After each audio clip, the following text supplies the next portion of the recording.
Yüreğine basayım, netice otlarım üstüne yıkayım. Ah bilir sayraşarlar şanına,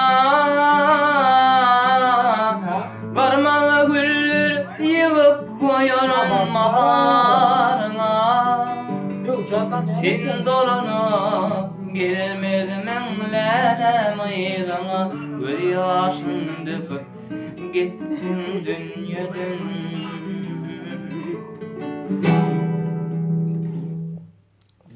Mami, ayıttıracak aydın mı? Ammasa ayıt ya.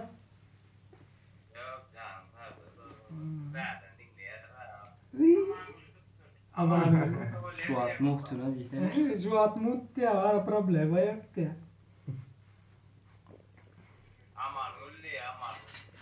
Aman öyle yap. Ana, kurbaş şey çağırın ya, Gül kakada bitin güllün birsin, bilmelelem haysiydin yarsin. Yapma beni, yapma lelem aman gül. Yapma beni, yapma beni aman gül. Aman gülüydün çıkanla, bilmeni yanarım, yanarım, yanarım, yanarım. Adı adıma düşünme, bilmeni yanarım, yanarım, yanarım, yanarım.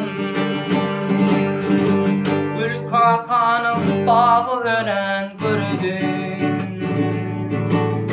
şol bağlara da suyu o duydurudum. Arman gelip bize acı karadım. Yakma beni, yakma beni aman gül. Aman gülüydün çıkanla, bil beni yanarım, yanarım, yanarım, yanarım. Adı adıma düşünme, bil beni yanarım, yanarım, yanarım, yanarım, yanarım. Sağ ol lan. Dil gazarlık mı yok? Diş gazarlık da olsa ya. Sen gözüm gazarlık sene dil uçuyor.